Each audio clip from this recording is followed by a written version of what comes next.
할렐루야. 153 저녁교대에 오신 여러분들을 주님의 이름으로 환영하고 축복합니다. 오늘도 귀하고 복된 말씀을 통해서 또한 기도하는 가운데 하나님의 음성을 듣고 또한 하나님의 응답하심을 경험하는 말씀과 기도가 충만한 그러한 기도의 시간이 되기를 간절히 소망하겠습니다. 먼저 하나님의 말씀 보도록 합니다. 고린도전서 11장 21절에서 27절 말씀까지 보도록 하겠습니다. 고린도전서 11장 21절에서 27절 말씀까지입니다. 우리 같이 한 목소리로 다 함께 봉독하도록 하겠습니다. 시작. 이는 먹을 때에 각각 자기의 만찬을 먼저 갖다 먹으므로 어떤 사람은 시장하고 어떤 사람은 취함이라. 너희가 먹고 마실 집이 없느냐? 너희가 하나님의 교회를 업신여기고 빈궁한 자들을 부끄럽게 하느냐? 내가 너희에게 무슨 말을 하랴? 너희를 칭찬하랴? 이것으로 칭찬하지 않노라. 내가 너희에게 전하는 것은 주께 받은 것이니 곧 주 예수께서 잡히시던 밤에 떡을 가지사 축사하시고 떼어 이르시되 이것을 너희를 위하여 내 몸이니 이것을 행하여 나를 기념하라 하시고 식후에 또한 그와 같이 잔을 가지시고 이르시되 이 잔을 내 피로 세운 새 언약이니 이것을 행하여 마실 때마다 나를 기념하라 하셨으니 너희가 이 떡을 먹으며 이 잔을 마실 때마다 주의 죽으심을 그가 오실 때까지 전하는 것이니라. 그러므로 누구든지 주의 떡이나 잔을 합당하지 않게 먹고 마시는 자는 주의 몸과 피에 대하여 죄를 짓는 것이니라. 아멘. 교회는요, 죄인들이 모인 공동체라고 할 수 있습니다. 그러므로 죄인들이 모여있기 때문에 문제가 참 많습니다. 죄인들이 모여서 주님의 은혜를 구하고 하나님의 은혜를 구합니다.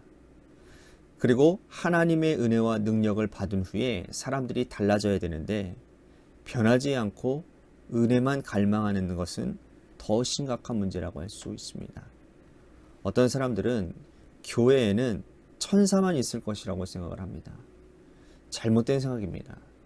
교회는 근본적으로 죄인들이 모인 곳이기 때문에 문제가 많아요. 고린도 교회를 보면 그렇지 않습니까?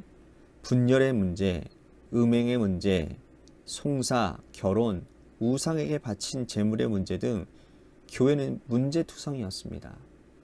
어떤 분이 그러더라고요. 건강한 교회를 찾아가겠습니다.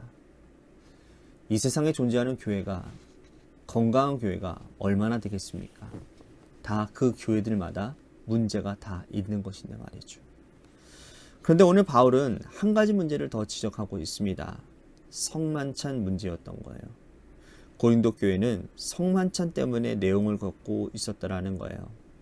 예수님께서 제정하신 성만찬은 오늘날의 그것과는 달랐습니다.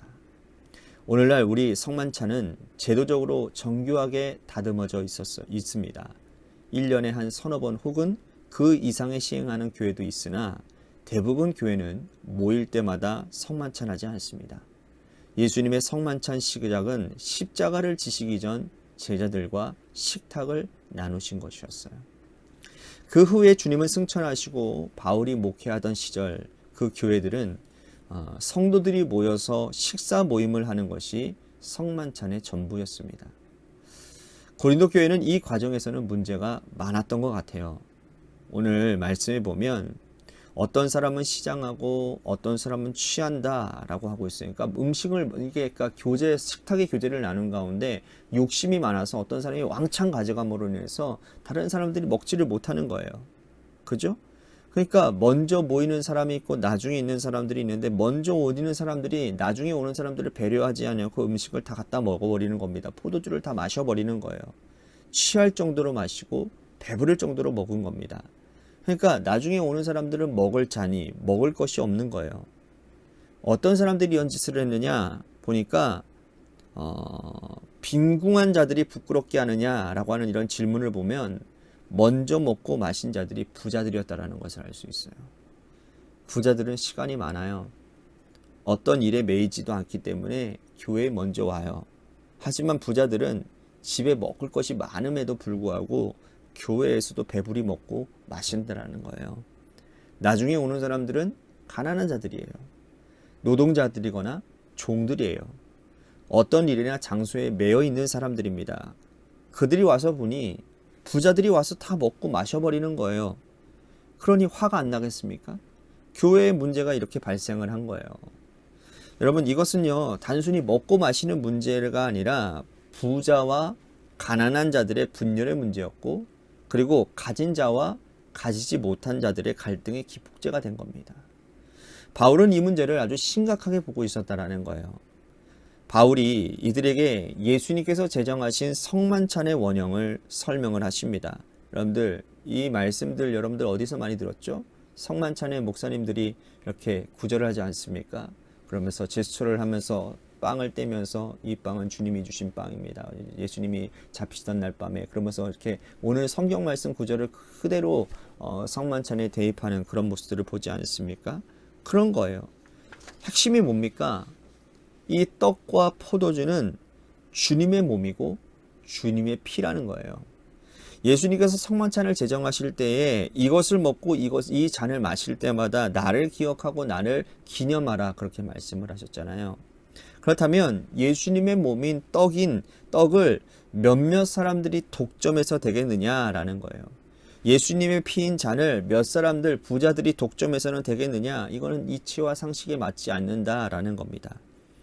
예수님의 몸은 온 세상 모든 인류를 위해 찢겨진 몸이고, 예수님의 피는 모든 백성들을 위해 흘려진 피라는 거예요. 이 고린도 교회 부자들을 위해서만 예수님이 몸을 찢지 않으셨고 피 흘리지 않으셨다라는 겁니다.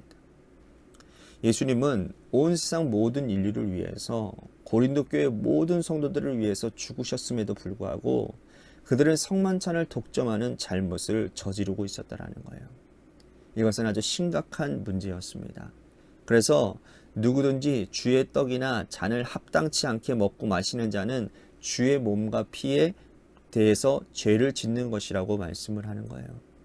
자, 바울이 여기서 말하는 합당치 않게라고 하는 이 의미는 이웃을 배려하지 않는다라는 뜻입니다. 그러므로 합당치 않게 성만찬을 대하는 것은 연약한 자들을 먼저 생각하지 않는다라는 뜻인 거예요. 연약한 자들, 가난한 자들, 소수의 사람들, 나보다 약해서 늦게까지 일해야 되는 사람들을 배려하지 않고 먹고 마시는 것은 예수 그리스도의 성만찬에 죄를 짓는다라는 거예요. 먹는 것은 여러분 사소한 문제입니다. 마시는 것도 유치할 정도로 사소한 문제예요. 하지만 이 문제는 인류 역사상 가장 큰 문제 가운데 하나였어요. 여러분, 아담과 하와가요, 선악과를 먹는 문제도 결국은 먹는 문제 아닙니까? 이스라엘 백성들이 출애굽 여정 가운데 늘 하나님께 원망불평했던 게 뭐예요? 대부분이 먹는 거였어요. 마시는 것이었어요. 하나님은 그 때문에 만나와 메추라기를 주시고 반석에 물을 주시지 않습니까? 인간은 유치하다 싶을 정도로 먹고 마시는 것에 집착하는 존재이고, 이것 때문에 마음이 상하면 믿음도 흔들리는 존재라는 거예요. 또 이 유치하고 작은 문제마저 배려하지 못한다면 교회가 크고 심각한 문제는 여러분 어떻게 양보하고 배려할 수 있겠냐라는 거예요. 오늘 우리는 함께 신앙생활하는 공동체 성도들을 배려해야 합니다. 믿음을 먼저 가지고 중직이 된 자들은 이제 막 믿음의 첫 발을 뗀 그 새 가족들을 배려해야 되는 것이고, 나이가 드신 어른들은 어린 아이들, 교회 학교 학생들을 진심으로 섬기고 배려해야 됩니다. 이것이 연약한 자들을 돕는 교회 공동체의 모습이기 때문이라는 거예요. 우리는 죄인으로서 교회를 왔으나 은혜 받고 거듭난 사람들이잖아요. 그렇다면 우리의 행실이 달라져야 됩니다. 생각도 바뀌어져야 됩니다. 예수님께서 흘리신 피, 예수님께서 찢기신 그 몸에 대한 성만찬을 이런 식으로 대하는 자들은 성도가 될 자격이 없는 거라는 거예요. 우리는 어떠한 사람들입니까? 성도를 대하는 태도, 이웃을 대하는 태도, 나누고 배려하는 태도, 이것이 우리 믿음 수준을 결정짓는다라는 거예요. 바울은 이렇게 결론을 내리고 있어요. 그러므로 내 형제들이 먹고 모일 때에 서로 기다리라는 거예요. 만일 누구든지 시장하거든 집에서 먹으라는 거예요. 너희의 모임에 판단받는 모임이 되지 않게 하려고 애쓰라고 말씀을 하고 있어요. 먹으러 모일 때에 서로 기다리라. 단순한 해결책이지만 여러분, 이것은 연약한 자들, 약한 자들, 가난한 자들을 위한 배려라는 거죠. 우리도 믿음 생활할 때에 자기중심적으로 사는 것이 아주 유아적인 신앙생활이라는 사실을 우리들이 기억하고, 나보다 타인을, 나보다도 나중된 자를, 나보다도 어리고 연약한 사람들을 배려하는 그런 성숙한 크리스천들이 다 되시기를 주님의 이름으로 간절히 축복하겠습니다. 오늘 말씀 생각하면서 우리 같이 기도했으면 좋겠습니다. 성만찬 정신을 구면하며 신앙생활하게 하여 주옵소서. 약한 자들을 배려하고 그리스도의 마음으로 섬기는 삶을 살게 하여 주시옵소서. 오늘 말씀 생각하면서 우리 같이 기도했으면 좋겠습니다. 또한 우리 교회를 위해서 간절히 기도합니다. 하나님께서 세워주신 주님의 몸된 교회가 하나님을 기쁘시게, 이웃을 행복하게 하는 교회가 되게 하여 주시옵소서.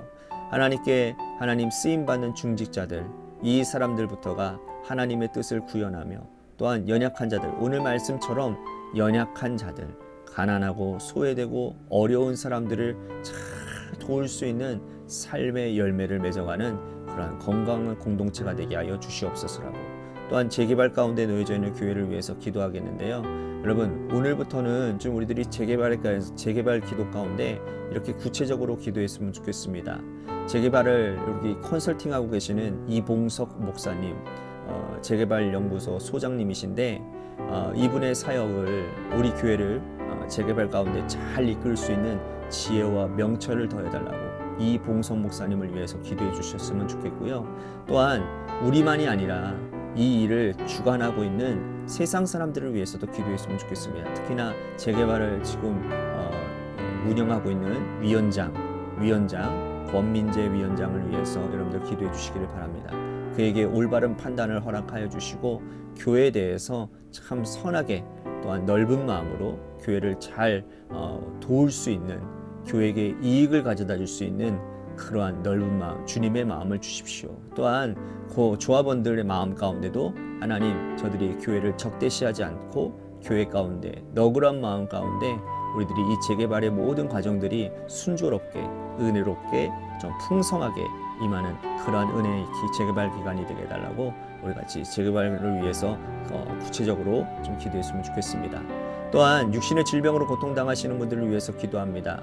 우리 정혜권 장로님, 우리 박경혜 권사님 남편 되시는데, 우리 장로님 어제 주일 예배에 참석하지 못하신 이유가 식사를 잘 못하신대요. 그래서 입맛이 없으신지, 그래서 죽을 드시고 그러셔서 이렇게 어지러움증이 있으시고 그러셨더라는데, 오늘은 이렇게 제가 신방을 요청했지만 신방 가족 모임이 있으셔서 신방은 어렵다고 말씀드려서 제가 주중에 한번 날짜 잡자라고 제가 말씀을 드렸습니다. 어쨌든 간에 우리 정혜권 장로님을 위해서 여러분들 기도해 주시고, 또한 김은정 지사님 아버님과 김은정 지사님을 위해서 기도해 주시고요. 우리 김순환 권사님, 또한 이종민 장로님을 위해서도 여러분들 기도해 주시기를 바라겠습니다. 또한 박순시 장로님을 위해서도 기도해 주시고요. 여러분들의 삶의 자리와 여러분들의 자녀들을 위해서 기도하시다가 시간 돌아가시기를 바랍니다. 노래 끝날 때까지 이 많은 기도 제목 하나하나만 여러분들이 그래도 10분 금방 할 것 같습니다. 우리 같이 합심하여 기도하도록 하겠습니다. 기도하시겠습니다.